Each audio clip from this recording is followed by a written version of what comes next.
Jump off that exhausting hamster wheel and into balanced living with Dr. Marissa. Promise you joy in the mystery. Dr. Marissa, also known as the Asian Oprah. Her mission, to be a beneficial presence on the planet. Her purpose, to be your personal advocate to live, laugh, love, learn. Her life motto, don't die wondering. Take back your life with Dr. Marissa Pay.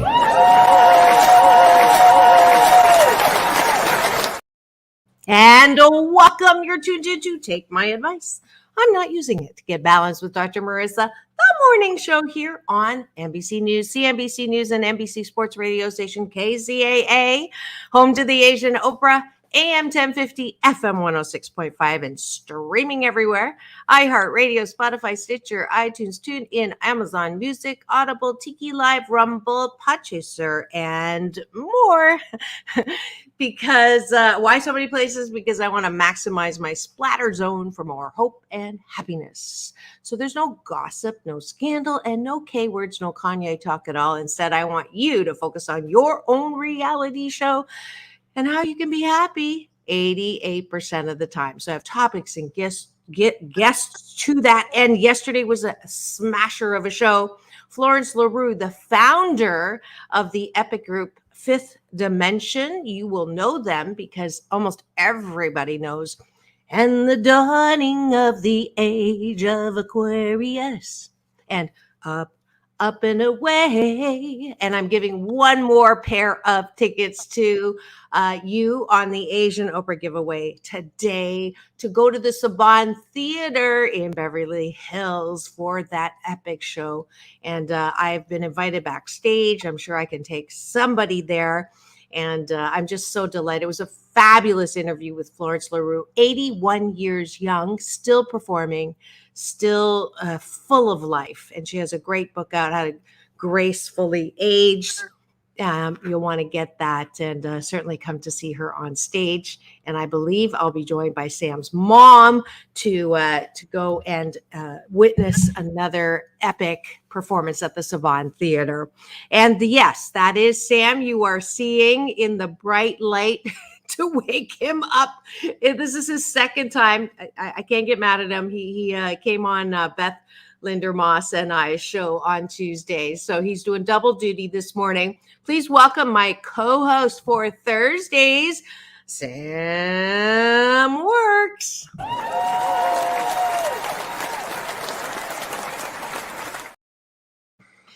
Good morning.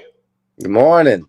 You ready for the breakfast with Dr. Marissa and Sam Works? It's gratitude sandwich. What are you grateful for? Top of the bun. I'm grateful that I get to go speak. Actually, I get this show and then I have an interview right after that with next week's guest, the founder of Bright Core, one of my new show sponsors of health and well-being. You'd be interested in that one as well. Then I'm going to speak for the leadership group for a college community district that found me on Google. So I get to go talk about 8 ways to happiness. So busy, but I thrive when I have 8 things to do in 7 minutes. So I'm grateful for my very busy schedule. What are you grateful for, Sam? I'm grateful for different style of clothes. It can, it's something about it, when you go out and you want to dress a little fancy, or if you want to dress cozy, you got all these options in life. If you have, money to buy clothes, if you don't have money to buy clothes, well, somehow homeless people always find ways to find clothes. So gotta have fashion, right? Always. I am grateful that I have a new co-host this week that will he was trying to get on before and I wasn't ready in the studio, but Pablo, my grand dog's son, has been co-hosting on some shows this week. And I'm so grateful that I have the option of having unconditional dog in my life. And his love is so sweet. My unconditional dog is my brother Timmy. you know. I'm going to tell him you just called him a dog on the He- air. he's my dog. He's my DAWG. That's what it Oh, is. that's So so cute. that's what I'm grateful for. Grateful for him. Awesome. I am grateful that, let's see. Oh, tomorrow I get to give away tickets to Davy Locker Whale and Dolphin Watching, a family fun pack that they gave me, another new sponsor. So you'll have to tune in for tomorrow's show when I give that away. That sounds kind of fun. No, Sam, it's for a listener. How do he, you he gets the first news of all my giveaways, so he's like on it. how do you win those pair of tickets? Well, it's interesting. I don't even I don't think about it often enough that I have this platform that I can promote people, right? And promote businesses. And I know that normally to get a commercial on TV, it's millions. On radio, it's hundreds of thousands, right? And Right. depending on the time slot and all that. So I went to go. I've been wanting to go whale watching and I couldn't find anybody to go with me, schedules, blah, blah, blah. And finally I said, screw it. I'm going to go by myself. So I went to call them to buy the tickets. And I thought, you know what?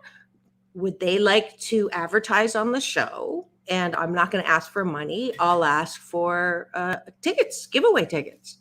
And the guy that answered just transferred me over to Jessica, who is the education and marketing director at Davy Locker. And she was like, absolutely, would love to, come on board.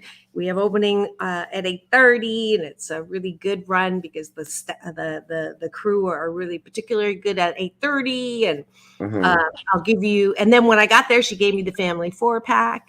So that's how it happens. You have that ability too. You have your own show on Sundays. So you know what it is? Nobody, salespeople who are natural salespeople love to sell. I think that the majority of us have that same reaction to the word sales because we don't like being sold to. I don't know, when people are, what are you selling? So I get very self-conscious about asking for something or offering something or trying to say, would you like a spot or would you like to be a sponsor on the show? And I think that one of the best things, and this is appreciation, we'll jump to that. I've realized that, and this is why I do that course called Be the Best That You Can Be and broadcast it, is that you can be great and you know what your gift or talent is, but if you can't communicate it, you might as well not have it, because it's not about selling, it's about sharing. And I can't remember where I learned that, but it's very valuable that it is. Oh, I just got a finger. Someone just gave us a finger, or me a finger. Yeah, and not that finger, it's this finger. There's something about, being comfortable with sharing something that you are giving away or offering. And that is what commerce is. And I don't know where that embarrassment started to come in.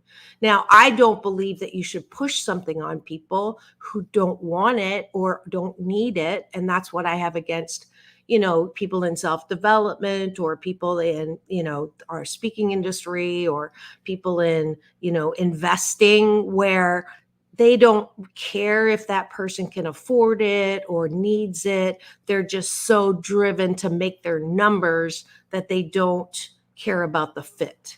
So that's why, people go, why is your coaching not like $10,000 or $20,000 like other coaches? And it's because, mine's not the only way. And I want to make sure there's a fit so I can really help that person. That's why I specialize in people who've had childhood trauma, because I went through that. And I believe that everybody on the planet has a gift or something to share that is unique to them. And so this whole thing about numbers and social media and, the more numbers you have, the more respected, to me, there's something wrong with that.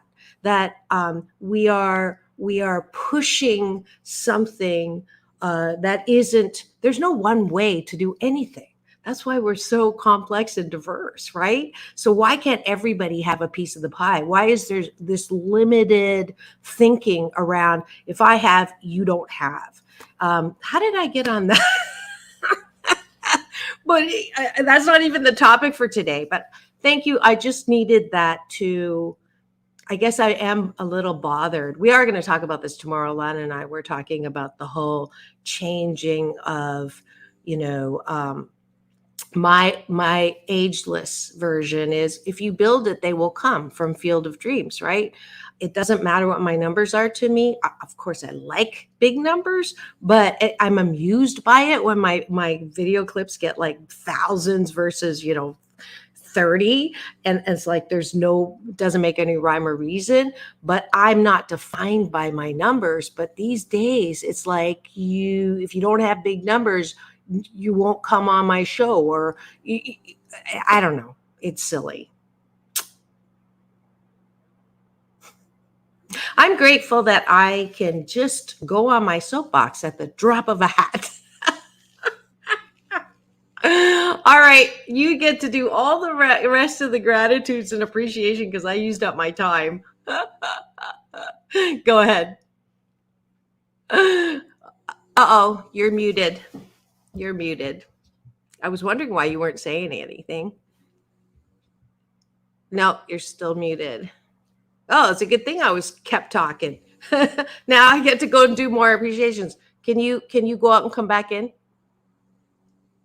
Because we want to hear Sam, not just see him. All right. And I see the eyeballs rolling in. Thanks so much for tuning in to Take My Advice. I'm not using it. Get Balanced with Dr. Marissa, the morning show here on KCAA, AM 1050, FM 106.5, streaming everywhere, the station that leaves no listener behind. And we are in the middle of our gratitude sandwich that I like to do in the morning. So, Sam. Is that better? Much better. All when right. in doubt, kick them out. There you go. And then have them come back in. Okay. What am I grateful You're coming? for? There's so many things I'm grateful for. Are we doing gratitude or we're doing appreciation? I think it's time for appreciation. Appreciation. Okay. One of the things that I appreciate about myself is that I'm very friendly and I'm very easygoing. So when it comes to talking to people, it's very easy for me, very natural. And, making new friends is always a good thing. So I appreciate that. Fantastic. I appreciate that I care. Sometimes I care too much, but I care about people, places, and things. So that means I'm not apathetic to life, and I care how I feel. And I appreciate that I have that sensitivity. I am grateful. I appreciate that I wear many different hats behind the curtain. And, it helps with a lot of things. It helps with communication. It helps with my work. It helps with, being a part of something. So I appreciate that. My last appreciation is that I am what's that? Resilient or flexible or both. Like when things don't go according to plan, I can, run with it or flow with it or deal with it, whatever that expression is. Like there's 16 things right now on my plate that are not done and gone wrong, and I know that I get to fix all of them when we finish the show, in the half hour before I go on the interview. Okay, last one, Sam. My last appreciation, my last but not least, this might sound conceited, but I appreciate my good looks. It really helps me when it comes to approaching people. I feel like, at least, because that's usually what gets brought up. Like last night, I was called Clark Kent, which is kind of funny. I don't. I only Sorry. got called that once, so it's a good. It's a You blessing to have. you do look like Dean. Do you know who James Dean? Dean. No, Dean No. Kane. He played Superman, I Yeah, believe. I'll You take do that. I'll have a take that. little bit of that look. And I think he has a little Asian in him as well. And so maybe that's any Asian is good Asian, right? Humbly said. But yeah, I got to play pool with him one time. He was a friend of my very first music video. I was a producer of the Banana String Slug Band The from what? Santa Cruz. I was a producer with my friend Roger on a music video for the Banana Slugs String Band out of Santa Cruz. Isn't that funny? I forgot about that memory until you said Dean or that you look like Superman. I have had a very varied life. I got to tell you, but you know that. All right. Yes, I do. That is it for breakfast with Dr. Marissa Sam works. and this is Straight Talk with us this morning.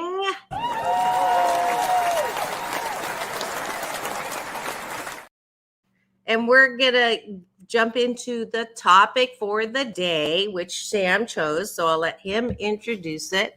And did you like the way I wrote about it? So actually, I'll let you say the description, and then I'll talk Sure. about it. Let's you say narcissist like it's a bad thing. Seriously, have you ever dated a narcissist? What are some key signs that you might be dating a narcissist? That is the question for today. All right, take it away, Sam. This is a question. Thanks. Oh, I lost you again. No, I lost your sound again. So wherever you are is not close enough to the router. One. You'll be right back. So the topic is, let's go ahead and give my Asian Oprah giveaway away while he's coming back in again. I am giving away a pair of tickets to the Fifth Dimension, who is performing at the Saban Theater this Friday night. And the Saban Theater is a gorgeous place. You may have seen me on stage on Sunday. I sing there with the Agape International Choir. I was on stage last Sunday. So that is in Beverly Hills. So if you'd like a pair of those tickets, go to drmarissa.life and put in, let's see, Aquarius will be the keyword today to get those pair of tickets. All right, Sam's back.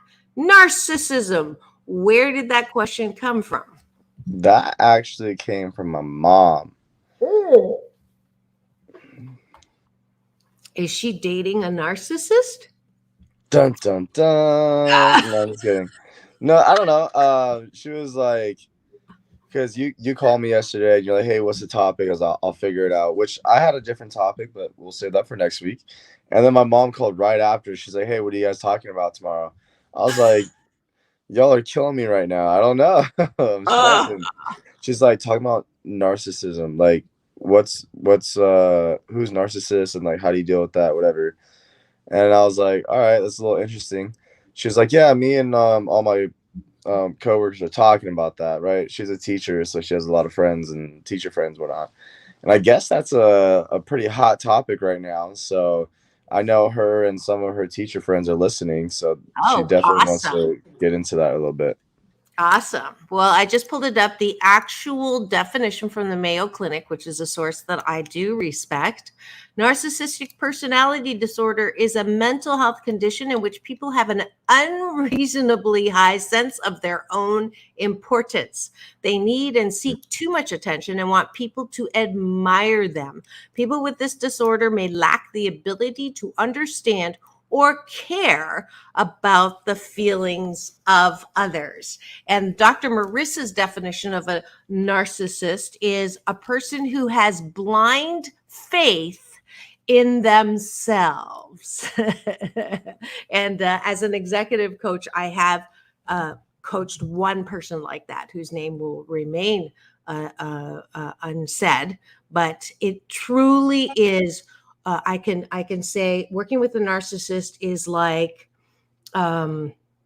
beating your head up against the wall, because any kind of intervention where, with regular leaders, CEOs, top 3 levels in an organization, the only thing I have to say is, I'm not asking you to change who you are. I'm just asking if you would like to learn how to connect with a broader group of people, because right now you're connecting with, 60% of the world, and I'm offering you some tools so you can connect with another 20%. Can't connect with 100, but currently your behavior is turning off, 20 to 30% of the other people. Do you want to learn how to connect with them? And of course they'll say yes, right? They want to be more effective. A narcissist will say, that's not my problem, that's theirs. Does that help? Yeah, so they're basically selfish in a sense, right? Yes, that's part of it. Selfish, self-centered. But the key thing is that last line. People with this disorder may lack the ability to understand, not the understand part, care. Their theme song is, who cares? Like, who cares? So that is for your mom. That's, is there a person? Now, let me qualify, because some people care too much, right? That they are the codependents. I'm a recovering codependent. I over cared about what people thought, over cared about trying to make it people happy who couldn't be happy. That's the other extreme. That's also not healthy. But there's a certain level of care. It's funny because I used that in my appreciations today, sort of by accident, that I care enough how you're feeling, but not more than how I'm feeling. That's pretty clear. I like the way I just said that. I got to remember to say that again, right? Because that's my order. God, or my UPS man, universal power source, the energy outside of ourselves. That's the most important, because I want to hook into that. Second most important is me, not you. Because if I'm not good, I'm not going to be good for you. That's that airplane oxygen mask. So outside, UPS man, or everywhere, UPS man, God, self, and then others. And if I get that order screwed up, I'm in deep doo-doo, because then I'm around trying to make you happy. And if you're a narcissist, it's impossible to make a narcissist happy. Because there's nothing you can do to make them happy. Are there well, how do you work with someone who's a narcissist? Well, they have courses called, working with difficult bosses, working for, how to deal with difficult personalities in the workplace and things like that.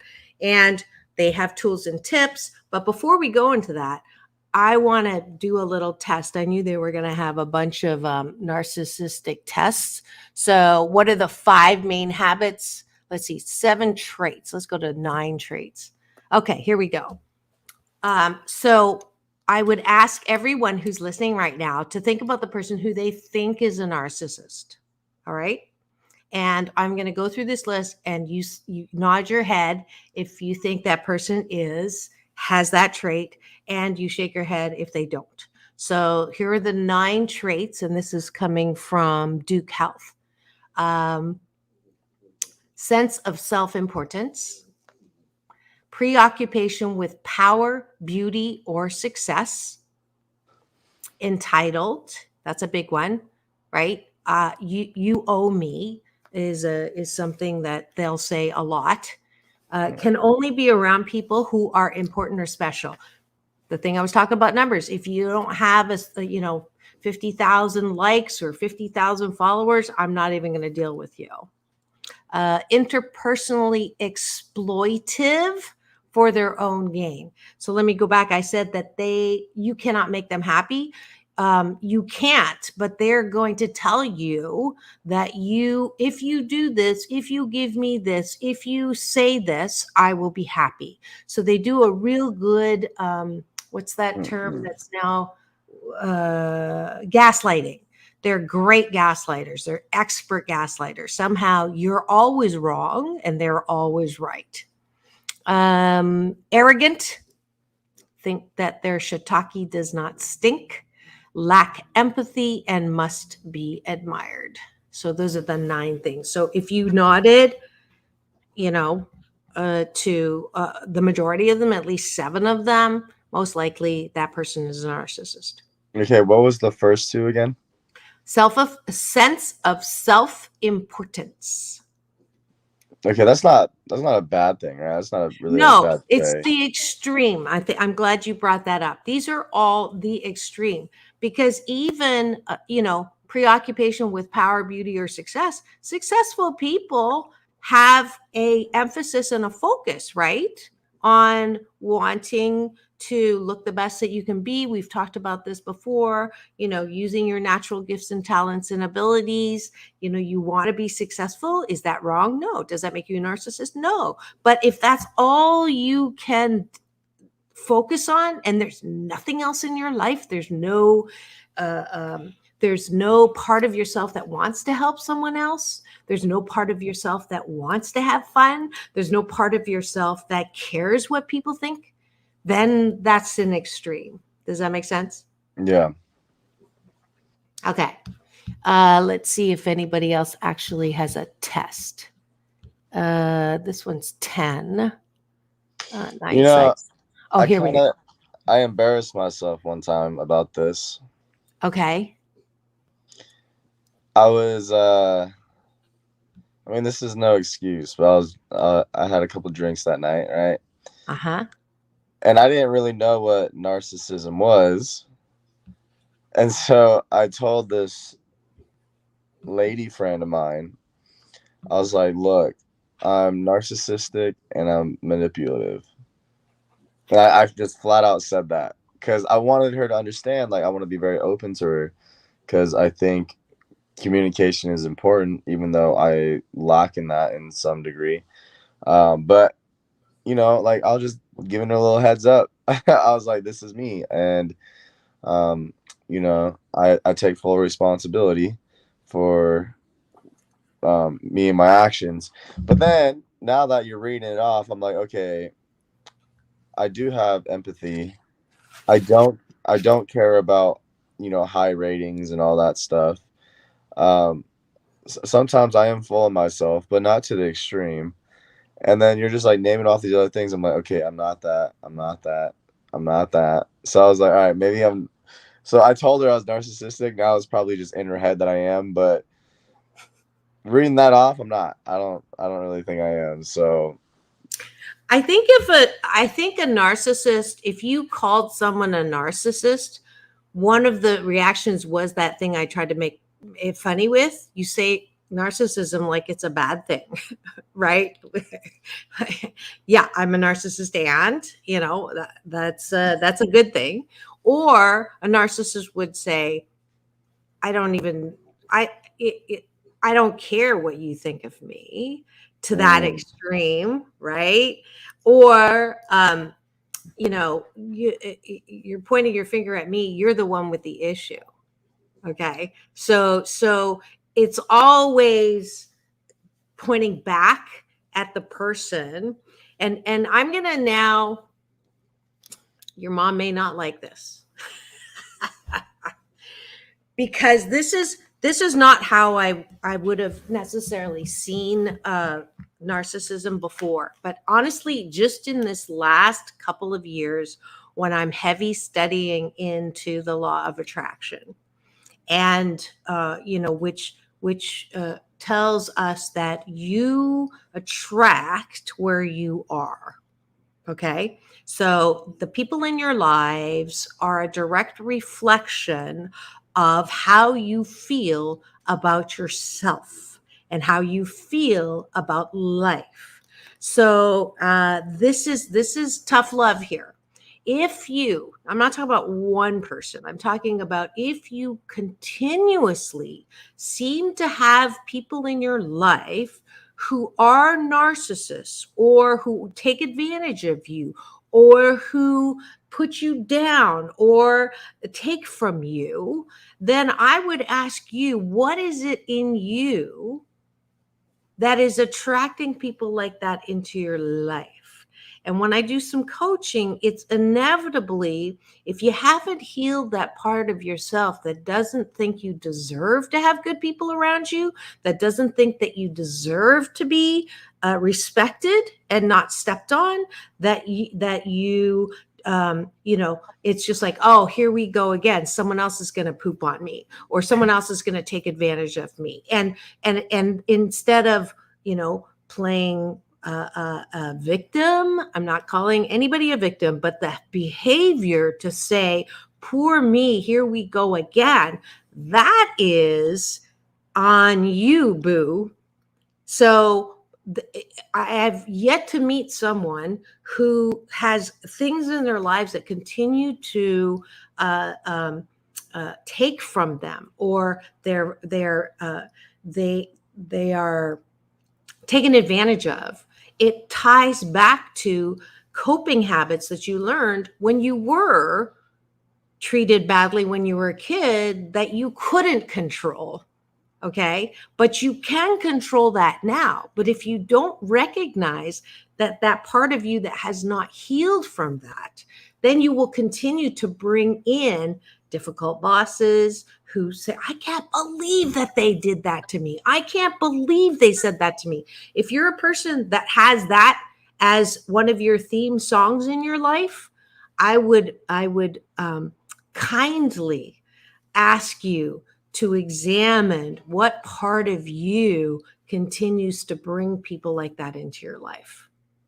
Yeah, there's a saying, the world is not what it is, it's what you are, right? Mm-hmm. So it's kind of like that law of attraction type of deal that you're talking about. Yep. And it's crazy to think about. It's very spooky. Yeah. There's a beautiful, one of my favorite sayings. It's an African American saying. It says, when there is no enemy within, no one outside can hurt you. Or there is no enemy outside. I love that, because it's exactly the same thing that we're all talking about right now, is when you feel that you are worthy to be treated right, then you will attract people who do treat you right. You'll just completely repel, like the magnet, people who, because they know that you are, you're not going to put up with that. But if you have a track record of having relationships where people take advantage of you, or you're the one that's like, I can't believe they did that to me, I can't believe it's happening again, then it's on you. Like, what are you doing that continuously attracts dates that look like this? So I've just found this really great article here. So 9, it's called 9 Signs You're Dating a Narcissist and How to Get Out. This is a good article, right? All right. And this is by, so that I give her credit. I'll have to find it here. Oh, it's an article. So let me just, okay, let's I'll make sure. It's probably at the bottom. They were charming at first. Okay. it may have felt like a fairy tale at first. Maybe they complimented you constantly or told you they loved you within the first month. Okay. So I guess narcissist dates it's like a fishing expedition for the narcissist. They hog the conversation talking about how great they are. Sam, get that one date. 3, they feed off your compliments. Most people with NPD actually lack self-esteem and require excessive attention and admiration. They lack empathy. Okay, that's come up often. That's the one that I use that as my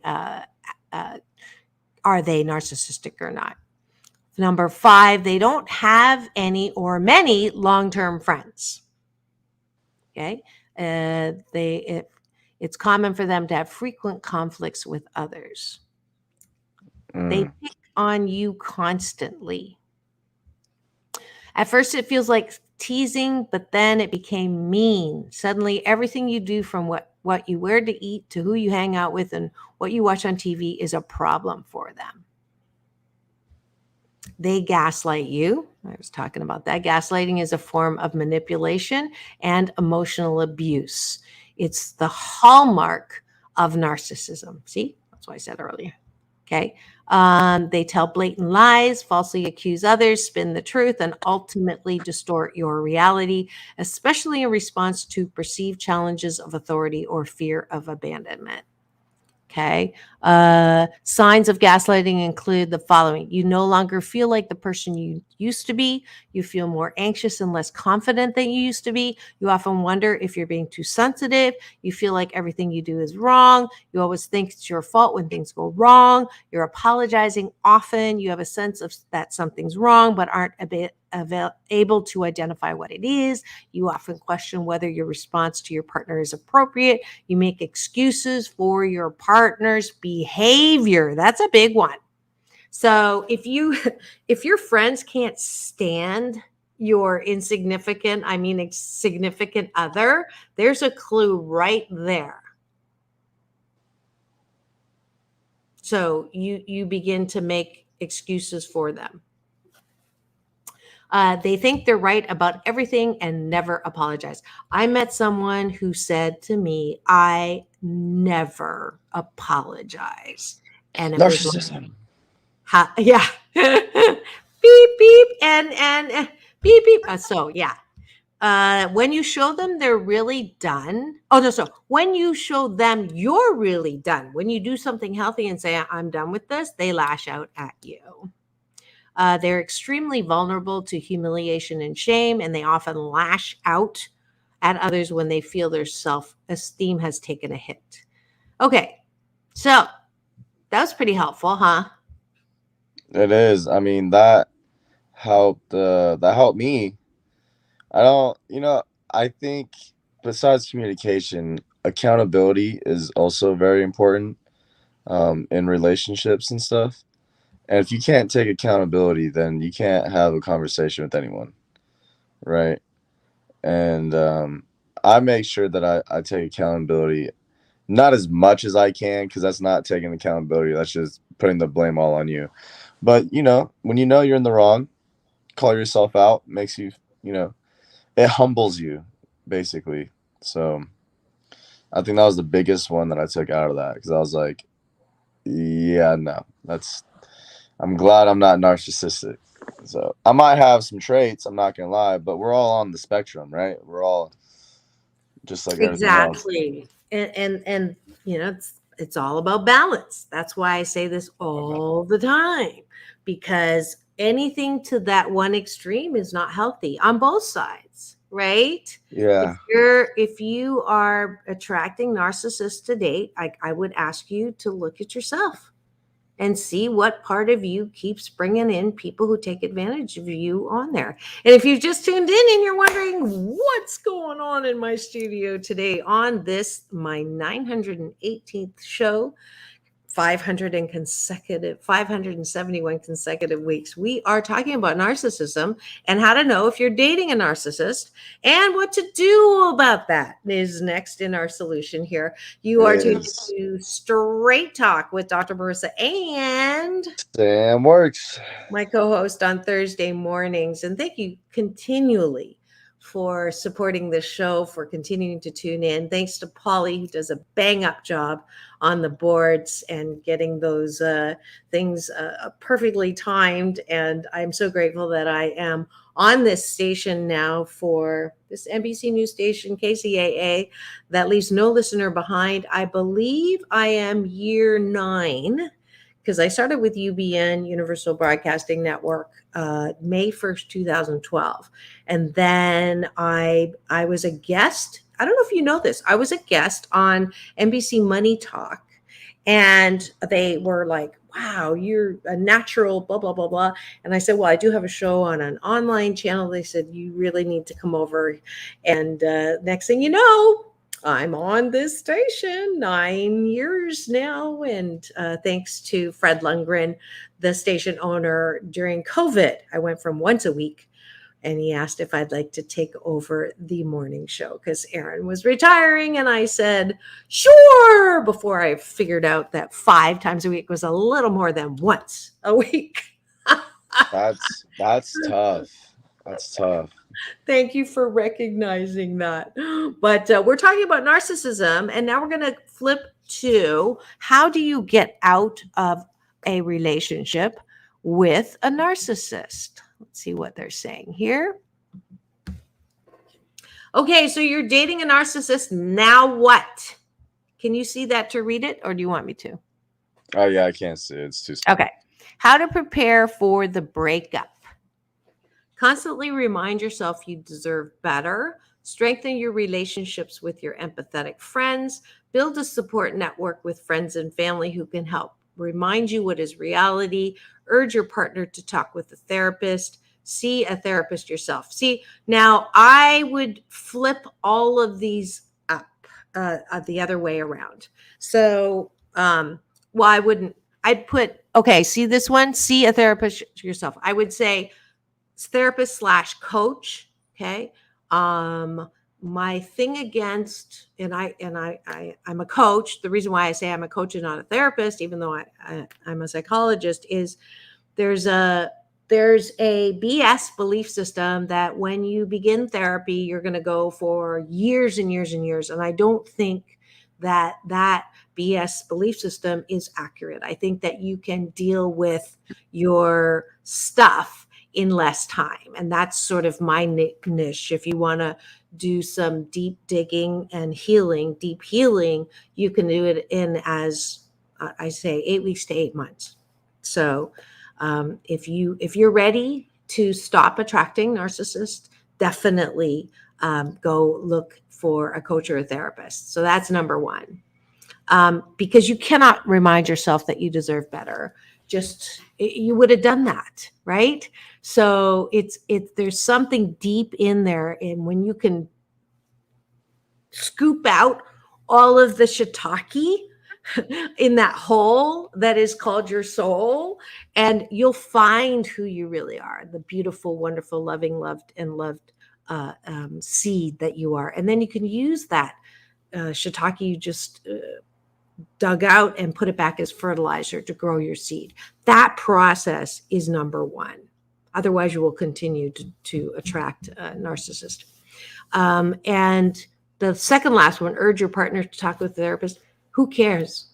You're not responsible for them, right? You're responsible for you and how you have played into attracting a narcissist. All right. Yeah. And that's not really getting out of a narcissistic relationship. That's, trying to work with it. And that's not what we're trying to do. Exactly. Now, this is an interesting one. Build a support network with friends and family who help remind you what is reality. I'm sure if you're dating a narcissist, your friends and family have been telling you ad nauseum how bad this person is. So again, you already have a support network. They need to stop listening to you complain, because you're enabling your friend, your sister, your daughter to continue to validate, right, that the other person's the issue. That's the tough love I'm talking about. Make sense? It does, yeah. Because Yeah. you already have all the tools. You just been ignoring the fact. Why is that? Why, like that's a good question. Maybe it's an interpersonal question. Maybe you just fell for the looks. I don't know. Like you said in the beginning, they make you feel very special, and they love you for the first month. So I guess it gets you like blindsided, right? Well, again, if you don't, this is why we do the gratitude sandwich. If at the bottom of the bun, if you don't have a healthy sense of who you are, and if you don't like who you are at the core of who you are, you will be susceptible for people who are going to compliment you because you can't give yourself that love. You're looking for love in all the wrong places, I right? like it. I like it. That's why we do that exercise, right? Right. All right. Absolutely. Strengthen your relationships with your empathetic friends. Again, no, I don't agree with that, because you already have empathetic friends. If they're healthy, they've stopped listening to you complain. Because you have friends. I have friends. I used to waste so much time listening and coaching for free people who called me on a weekly basis and said, and then that's on me. At what point am I going to say, I'm sorry, I don't have time for this? Right? It's your time. Pay You're up. you're guilty of the same thing. You're being used. What part of you thinks that your time isn't valuable enough to say, I'm sorry, darling, I've heard this. If this is something new, I'm here for you. But this is the same thing we've been talking about. In fact, and I've been known to do this, and people call me cruel for this, but I'll say, this is how I feel about your wanting this relationship. And I'm not going to say I told you so, but if you go back to that person that you know is unhealthy, that everybody around you has told is unhealthy, if you decide you still can't live without them, you cannot complain about them. I'm not here to listen to you make that decision. I'm here to support that decision, and listening to you complain about them is not supporting your decision. And I'll say, gotta go. Because for me, my time, people say time is money. That's bullshit-talky. You can make money again. You cannot bring back time. Once that time's gone, it's done. It's gone, baby. That's it. Last one, constantly remind yourself you deserve better.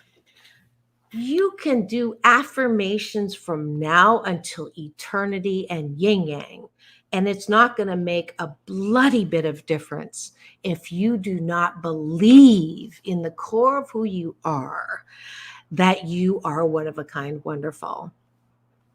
You have to have that core. Affirmations said over and over without a BS belief system to support it are a waste of time. Can you become narcissistic? Oh, good question. Where are you in your belief? Or people will call me narcissistic because I don't put up with BS, the other kind, bullshit talkie, for any amount of time. And they'll say, you're not, you don't care enough for me to listen to me in my feelings. And I will say, I listened to you 3 times now this week and let you get it all out. And you're just repeating the same thing over. And I'm not helping you by having you anchor in that belief system. That's not good for you. So I have a healthy sense of self, I believe. Okay. And if I say, who cares? If you said to me, my mom thinks you're narcissistic, right? And I will say, I'll stop and I'll go, do I think I'm narcissistic? No, I think I have a healthy sense of self. Then I will say, thanks for the feedback. Okay. And I'll take it under consideration.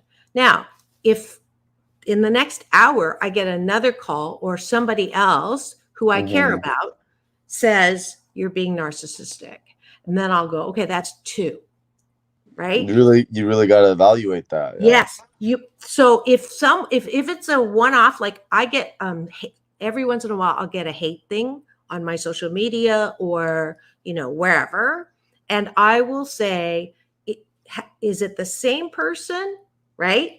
That's one. If it's the same person, no. If I have three different people tell me the same thing three different times, I Mhm. will listen. But if it's a one-off, that's their opinion and they have a right to it, but I don't have to take it on. I think we're getting the 3-minute. Yep, 3-minute warning. This has been great. I apologize though. I'm doing most of the talking. Well, I came here to learn. I didn't. I honestly thought I was narcissistic. So if I was just the one, just the one talking, then I don't think. I don't That think would this. prove the point. There's a Yeah, for there's a sure.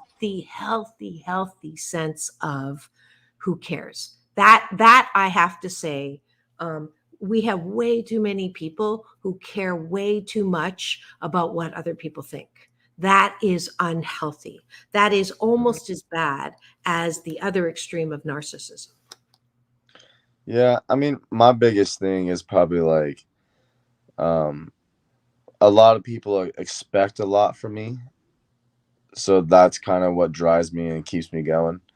You know, because like a lot of people see me as successful already, which is a blessing, but I don't think I'm there yet. So now it's like, okay, if they already see me as that, I have to become that, right? And I think that's my biggest motivation. It's not even myself, which is probably not the best, but that's a little off topic, but it's okay. Yeah, well, no, I think it's very on topic because you just ask, can you become a narcissist? If you care what people think about you to a certain extent, then you're not a Mm, narcissist. If you don't give a flying through a rolling donut, wait, mm, I get to say fork. If you don't give a flying fork through a rolling donut, I don't even know where I got that expression, but I love it. Then, um, then you are a narcissist, right? Because if mhm. no one's opinion matters, then that's not healthy either. But if you go to the other extreme and everybody's opinion matters, and you don't have a sense of who you are or what you want to be or what you're good at, that's not good either. So I don't think you could ever be a narcissist, Sam, because you do care. And that's the core thing is when you care about people, it's very unlikely that you are we got a message from a listener around what we're talking about. Let's see. I want to read it because I love compliments. Thanks for that. Okay. Oh, I can't really read this because this is a little private. So, well, hopefully that person will listen to this and they will. And then your job is to quit listening to them because hopefully you understand her part in attracting a narcissist. That is the end of our show, Sam. Thanks so much again for bringing this topic to us. This is Take My Advice. I'm Not Using It. Get Balanced with Dr. Marissa, the morning show and Straight Talk with Dr. Marissa. And Sam works. we are going to see you tomorrow with Alon Carter, tempting conversations. In the meantime, it's all about balance. Peace in, peace out. World peace through inner peace. Now go and have the best. Go ahead. Day Day ever. ever. I like it. See you tomorrow.